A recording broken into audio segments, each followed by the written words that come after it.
with MP Arts, we don't have a huge roster. It's a boutique roster, but it's a really nicely curated skim of the talent that we see around at the moment. Each artist is different in their own right, but there may be a group of, say, vector artists, infographic artists, but each has different sensibilities.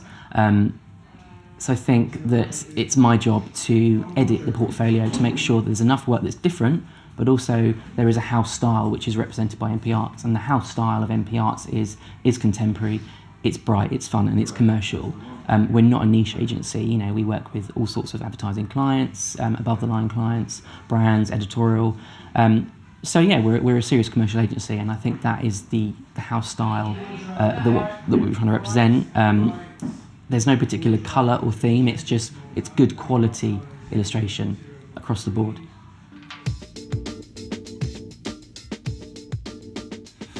Actually, I think my process is quite simple. Like, sometimes I don't even sketch. Sometimes I gang up all the information I need and I read a lot the brief, like 3-4 times. Sometimes it's just read once and I know what I could do.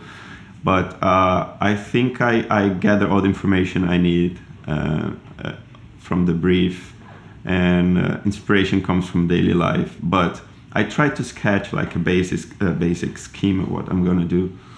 And sometimes the work changes completely in the middle, and it's not what I expected in the beginning. Sometimes I change the colors in the end. Oh no, it could be completely the opposite. And in the end, it's quite interesting. So I don't have much of a process, but I gather all the information, I sketch on the paper, and sometimes I even sketch. It's just I think of a structure in my head and the canvas and how much I will use of that canvas and what do I need to what's my message. And then I experiment, I flip shapes, I change colors, and I cut, and in the end, sometimes it's completely different from what I expected, yeah. But there's not much like a line I follow, yeah.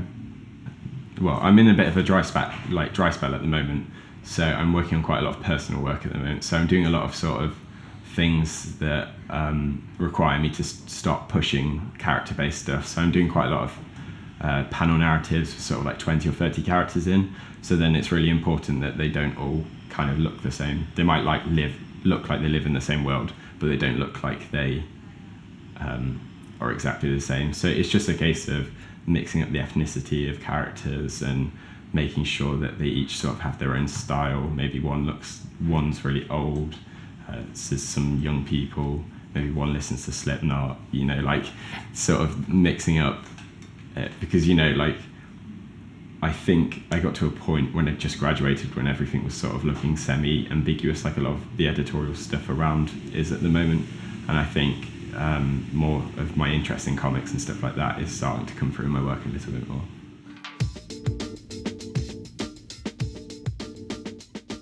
I take inspiration from kind of tropical places, Miami, California.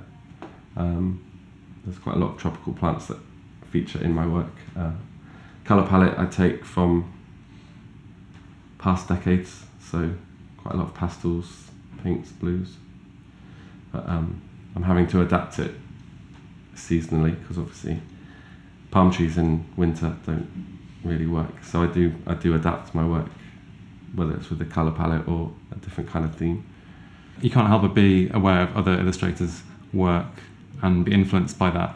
I think that's kind of okay to admit, but I think really where the real value comes in is when you kind of get past that. So you, rather than seeing someone's work that you like and being like envious of it, you'd more just appreciate that like you like it, but you yourself have something else to offer. I think that an illustrator needs to find an identity. They need to have a house style, because I think that's very much an important factor. So you have a clear identity, because there's a lot of competition out there. If you're an illustrator that has a particular style and look which can be easily identified, then I think that's part of the job really, that once an illustrator has their identity, it makes my job easier to pitch them.